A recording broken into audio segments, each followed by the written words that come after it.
नमस्ते बच्चों। आज हम पढ़ेंगे क्लास 7th का वसंत, चैप्टर नंबर 10, खान पान की बदलती तस्वीर। इसे लिखा है प्रयाग शुक्ल जी ने और यह एक निबंध है। पिछले 10-15 वर्षों में हमारी खान पान की संस्कृति में एक बड़ा बदलाव आया है। इडली, डोसा, बड़ा सांभर, रसम अब केवल दक्षिण भारत तक सीमित नहीं है। ये उत्तर भारत के भी हर शहर में उपलब्ध है और अब उत्तर भारत की ढाबा संस्कृति लगभग पूरे देश में फैल चुकी है।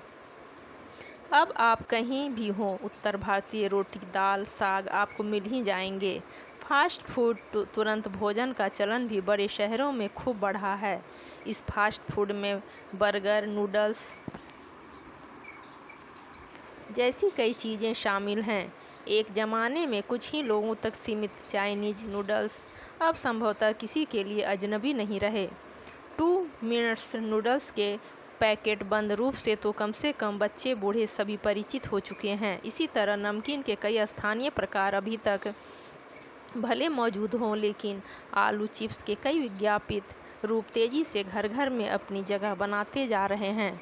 गुजराती ढोकला, गाठिया भी अब देश के कई हिस्सों में स्वाद लेकर खाए जाते हैं और बंगाली मिठाइयों की केवल रस भरी चर्चा ही नहीं होती, वे कई शहरों में पहले की तुलना में अधिक उपलब्ध हैं। यानी स्थानीय व्यंजनों के साथ ही अब अन्य प्रदेशों के व्यंजन पकवान भी प्रायः हर क्षेत्र में मिलते हैं और मध्यम वर्गीय जीवन में भोजन विविधता अपनी जगह बना चुकी है।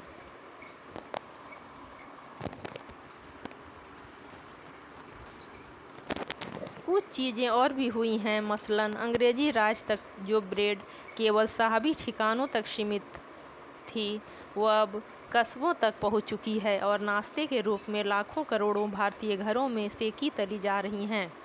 खान पान की इस बदलती हुई संस्कृति से सबसे अधिक प्रभावित नई पीढ़ी हुई है, जो पहले के स्थानीय व्यंजनों के बारे में बहुत कम जानती है, पर कई नए व्यंजनों के बारे में बहुत कुछ जानती है। स्थानीय व्यंजन भी तो अब घटकर कुछ ही चीज़ों तक सीमित रह गए हैं। बम्बई की पाव भाजी और दिल्ली के छोले कुलचों की दुनिया पहले की तुलना में बड़ी ज़रूर है, पर अन्य स्थानीय व्यंजनों की दुनिया में छोटी हुई है। जानकार ये भी बताते हैं कि मथुरा के पेड़ों और आगरा के पेठे नमकीन में अब वह बात कहाँ रही, यानी जो चीज़ें बची भी हुई हैं उनकी गुणवत्ता में फ़र्क पड़ा है।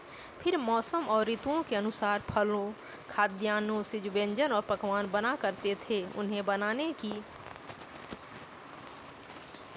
फुर्सत भी अब कितने लोगों को रह गई है। अब गृहिणियों या कामकाजी महिलाओं के लिए खरबूजे के बीज सुखाना, छिलना और फिर उनसे व्यंजन तैयार करना सचमुच दुस्साध्य है। यानी हम पाते हैं कि एक ओर तो स्थानीय व्यंजनों में कमी आई है, दूसरी ओर वे ही देसी विदेशी व्यंजन अपनाए जा रहे हैं जिन्हें बनाने पकाने में सुविधा हो। जटिल प्रक्रियाओं वाली चीज़ें तो कभी कभार व्यंजन पुस्तिकाओं के आधार पर तैयार की जाती हैं। अब शहरी जीवन में जो भागम भाग है, उसे देखते हुए यह स्थिति स्वाभाविक लगती है। फिर कमर तोड़ महंगाई ने भी तो लोगों को कई चीज़ों से धीरे धीरे वंचित किया है। जिन व्यंजनों में बिना मेवों के स्वाद नहीं आता, उन्हें बनाने पकाने के बारे में भला कौन 4 बार नहीं सोचेगा।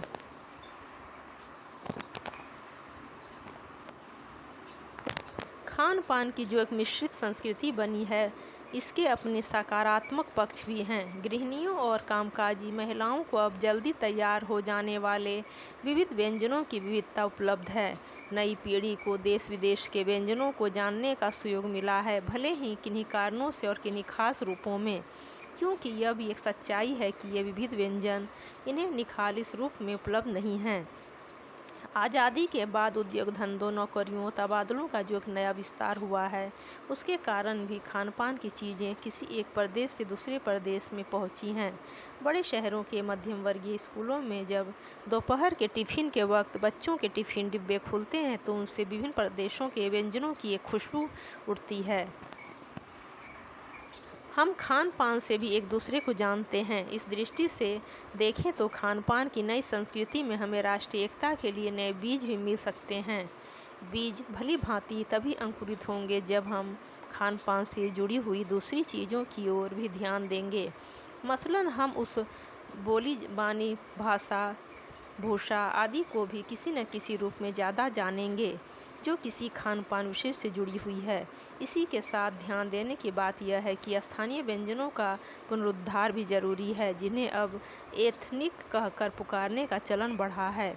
ऐसे स्थानीय व्यंजन केवल 5 सितारा होटलों के प्रचारार्थ नहीं छोड़ दिए जाने चाहिए। 5 सितारा होटलों में वे कभी कभार मिलते रहें पर घरों बाजारों से गायब हो जाएं तो यह एक दुर्भाग्य ही होगा। अच्छी तरह बनाई पकाई गई पूड़ियाँ, कचौड़ियाँ, जलेबियाँ भी अब बाज़ारों से गायब हो रही हैं। मौसमी सब्जियों से भरे हुए समोसे भी अब कहाँ मिलते हैं। उत्तर भारत में उपलब्ध व्यंजनों की भी दुर्गति हो रही है।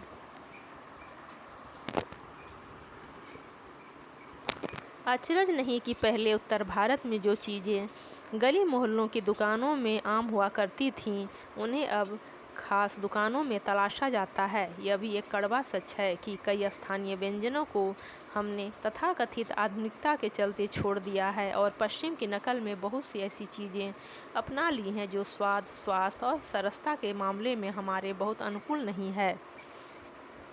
हो यह भी रहा है कि खान पान की मिश्रित संस्कृति में हम कई बार चीज़ों का असली और अलग स्वाद नहीं ले पा रहे।